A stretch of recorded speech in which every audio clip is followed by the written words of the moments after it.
Thomas's Milkshake Muddle.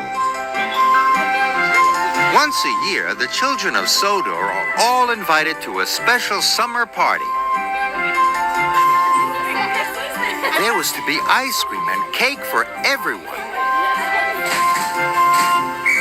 Every engine wanted to be the one to take the children to the party.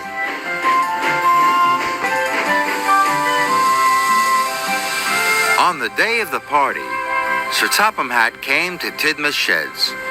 Thomas hoped that he would be taking the children, but Sir Topham Hatt chose Emily. He had other jobs for Thomas. Thomas, first you are to go to the dairy to collect milk to make the ice cream. Then you must go to the farm on the other side of the island to collect butter for cakes. All in time for the children's party. Thomas set off proudly.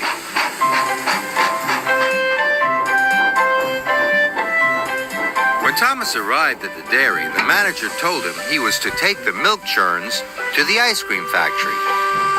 You have to go very slowly, he told Thomas.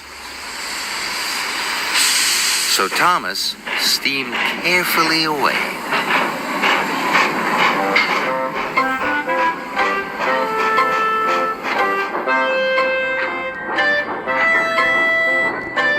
When Thomas stopped at a signal, he met Emily.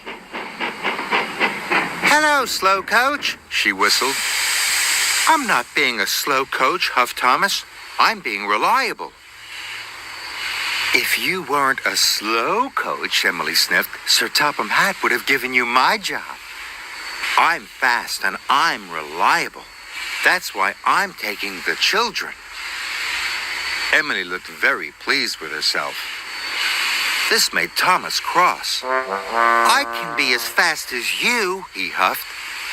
I'll race you to the next signal, Emily whistled, and she steamed quickly away. Thomas wheeled after her as fast as his pistons would pump. As he raced along, the milk churns rattled and rocked. They biffed and bashed. And at the next signal, Thomas raced ahead of Emily. Thomas was very pleased. He steamed off for the ice cream factory, but he had completely forgotten about going slowly. The ice cream factory manager was very happy. Thomas had delivered the milk in record time. Now the factory could make the ice cream for the party. But when the manager looked into one of the churns, he was very surprised. This milk is almost butter, exclaimed the manager. The factory manager asked Thomas if the churns had rattled around. Thomas looked worried. If you shake milk for long enough, it turns to butter, he told Thomas. Thomas was very upset. The factory manager was cross. You must go back to the dairy and get more milk. And remember to go slowly this time, he said sternly.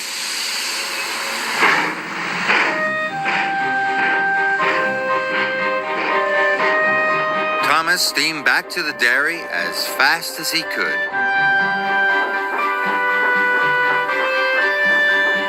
When Thomas arrived back at the dairy, Sir Topham Hatt was there. He was very cross. Thomas, it is nearly time for the party. You still have not collected the butter from the other side of the island. The children will have no cakes for the party. Thomas felt terrible. Thomas trundled slowly and carefully back to the ice cream factory. He didn't feel reliable. He had let everyone down.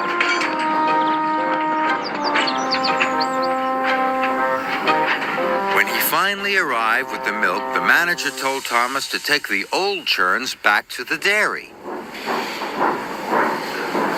But suddenly, Thomas had a better idea. Thomas steamed along with the milk churns even faster than he had before. He huffed up Gordon's Hill. and chuffed down to the valley. He raced like a rocket, and he wheeshed like the wind. The churns in Thomas's freight cars rattled and rolled. They clanked and crashed, and biffed and bashed. Even the cows and sheep looked up to see what the noise was. But Thomas couldn't stop until he got to the bakery. As he arrived, he blew his whistle long and hard. "I need butter, not milk," cried the baker. He was surprised to see the milk churns.